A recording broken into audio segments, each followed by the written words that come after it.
Do you know what's genuinely dumb? The fact that we have to wait 37 days for the NBA season to resume. And not only that, but the fact that Jason Kidd still isn't getting any respect. Not from the media, and apparently not from fans either. And from a report from CBS Sports, they listed all 30 head coaches, and Jason Kidd is not where you would expect a head coach would be who just made it to the NBA Finals as a 5th seed. So in this video, we're going to take a look at the listing, see where Jason Kidd's being looked at, and if we agree with it, as well as an article that really highlights how good of a coach Jason Kidd really is. But how's it going, everybody? My name is Marcel Martin. This is Mavs Digest, bringing you the latest news on everything Mavericks related. And before we get started with today's video, we're sitting at 13,234 subscribers. A bunch of you guys subscribed after the last video, and I'd appreciate it greatly. We're on the road to 15,000 subs. I hope we can get there by the end of this year. But if you want to be up to date on everything Mavericks related, if you want to miss out on any of our giveaways or live streams, make sure you subscribe so you don't miss out on a single thing that we do. But like I said in the intro, Jason Kidd, as well as anybody that's really tied to the Dallas Mavericks organization, will always be hit by a heavy dose of disrespect. And for a head coach that came to the Dallas Mavericks and had immediate success in his first season here, we made it to the conference finals. The following year, we were trying to get Derrick Lively, so it really didn't matter how well we did that year. Plus, we just got Kyrie, so we were trying to play the long game that season in his second year with the team. But last season, his third season with the team, we made it all the way to the NBA Finals as a 5th seed, as a team that made multiple trades at the start of the season and at the trade deadline. A team whose best player was hurt the majority of the playoffs. And of course, Luka Doncic is great, so is Kyrie Irving, Derrick Lively emerged, but none of that could have been possible without having a coach like Jason Kidd, who was able to just orchestrate success from the start of the season all the way to the end. And the fact that he's being overlooked, or the fact that other coaches are being, overrated over Jason Kidd, is just ridiculous.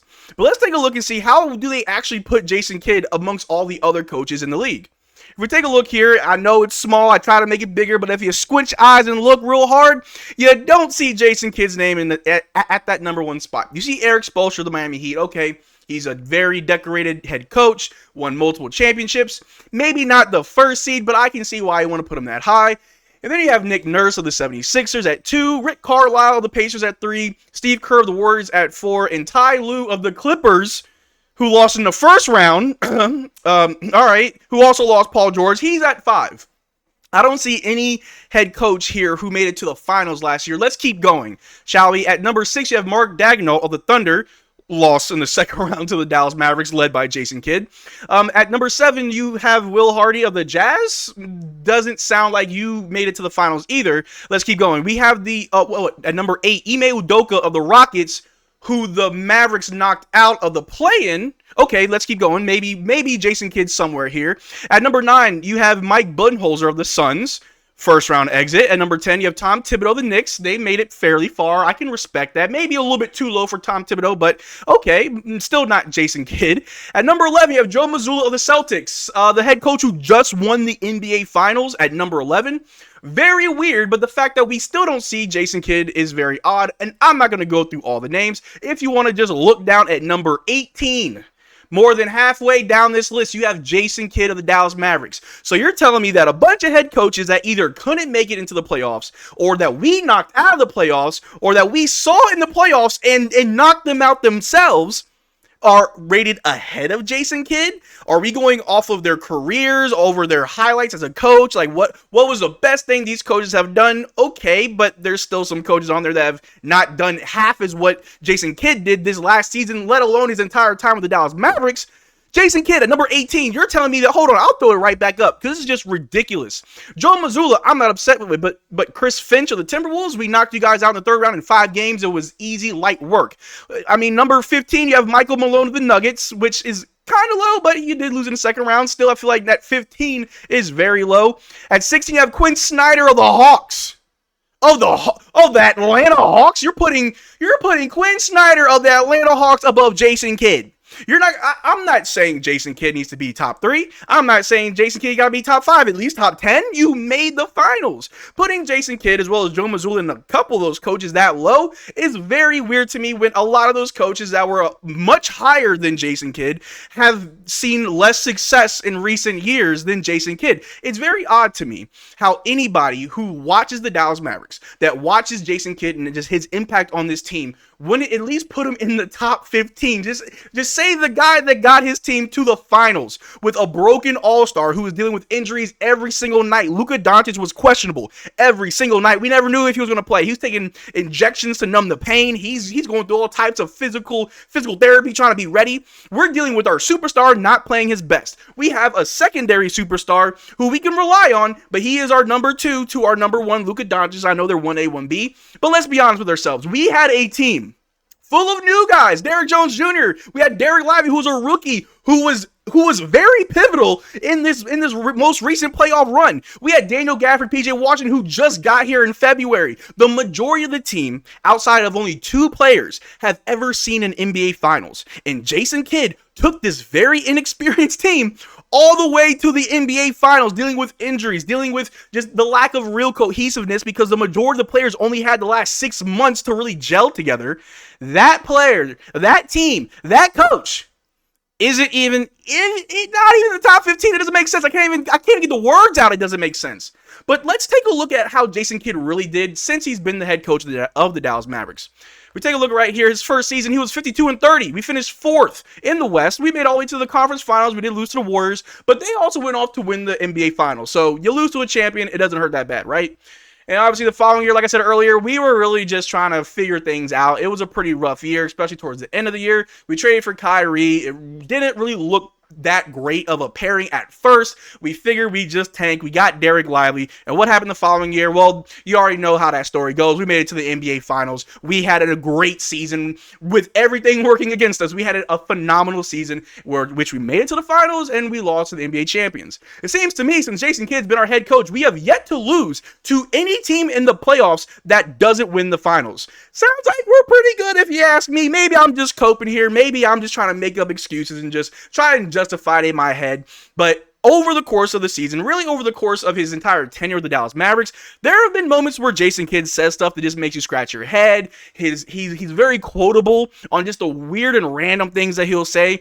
I've always thought that Jason Kidd just really isn't that good at talking to the media, but that doesn't mean he's not a good coach. And we've seen Jason Kidd just have tremendous moments as a coach, whether that be in the playoffs or even in the regular season. But this quote has to be one of my favorite quotes from Jason Kidd.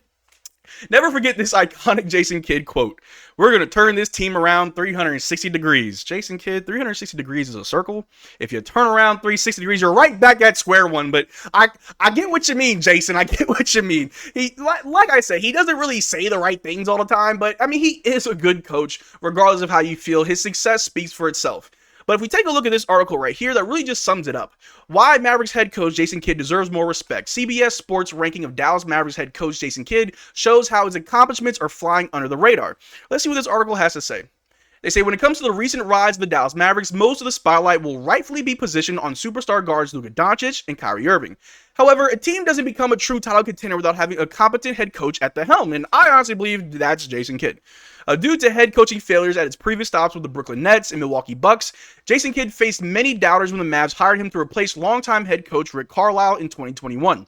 After reaching 2 Western Conference Finals and 1 NBA Finals in just 3 years on the job, though Kidd has silenced many of his harshest critics, however, some still view him as a bottom half of the league head coach, and I don't like to just discredit anybody, but when I see that type of thought, thinking, oh, Jason Kidd, he's a bottom of the half league coach, you don't know ball, and I don't like telling people you don't know ball. But if you believe that Jason Kidd is not better than at least half of the head coach in the league, then you just don't know ball. But the article does continue, saying Oklahoma City Thunder's Mark Daigneault, who's the reigning coach of the year, Los Angeles Clippers, Ty Lue, and Finch all rank ahead of Kidd. There's no problem with that on our end, but one would think Kidd would at least be ranked in the top 15, considering that he just knocked out all 3 of the coaches listed above en route to a Western Conference championship. Kidd might not be the best coach when it comes to drawing up elaborate play designs on offense, but he's proven he's capable of coaching an elite defense when given a group of players who are all in. Also, Kidd is undoubtedly a great leader who keeps his guys motivated. Players want to play for Kidd, who is respected as a former star in the league, and that can't be overlooked. I think out of all the former players that are now head coaches, Jason Kidd has to be one of the most respected head coaches amongst players in the league. Knowing that Giannis Antetokounmpo, whether that report was true or not, if he did want to come to Dallas, it would make sense because Giannis on many occasions has said how much he respected Jason Kidd and how he liked Jason Kidd as a coach, citing Jason Kidd as one of the reasons why he developed into the player that he is today. We all know how Kyrie Irving is very close with Jason Kidd. And as we've seen so far, Luka Doncic also has a great relationship with Jason Kidd. So same as Klay Thompson, who also just joined us in part because of Jason Kidd and the respect that he has. So for anybody who doesn't think that Jason Kidd is a top 15 coach, that's just blasphemy. You don't know ball. You're not really seeing the importance of Jason Kidd. And of course, he may not be the best at X's and O's. He may not drop the most elaborate plays, the flashes of plays, but he does give effort. He does trust his team to make the decisions on the court without having to rely on their coach to bail him out. And to that point, I like to remind you guys of Oklahoma City Thunder series, where Jason Kidd, when we were really winning, I don't need to call a timeout. If they're coming back, y'all got it. You can make those adjustments on the court in real time. I don't need to bail you out.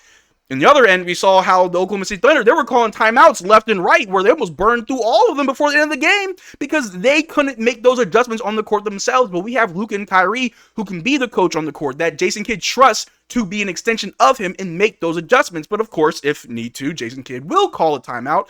I think he's got a lot better at calling timeouts. Let's not forget how he has one of the best percentages of challenges. The majority, if not 90+% of his challenges are successful. And we saw that in the playoffs. So all that to say, Jason Kidd deserves more respect. Jason Kidd is a top, in my opinion, top 10 coach in the league. We just made it to the finals, and we're about to make our way back to the finals, and we're going to make sure we walk away with a championship trophy. Luka's going to get his first ring. Kyrie's going to get his second ring. Klay's going to get his fifth ring. Lively's going to get his first. It's going to be an amazing season, but it does start with Jason Kidd, who I think has the most pressure on him because he has the most to prove. But let me know what you guys think down below. Do you think Jason Kidd's a top 15 coach like I do, or do you think that they're right? Jason Kidd is at number 18. Let me know what you guys think in the comment section down below. We can have a conversation. But that's all I got for you guys today. Thank you for making this far to the video. Make sure to check out our Twitter and Discord. Links in the description below. Consider becoming a channel member. We are doing another giveaway. The winner will be announced the first week of October. But until next time, y'all take care. Drink water. Peace.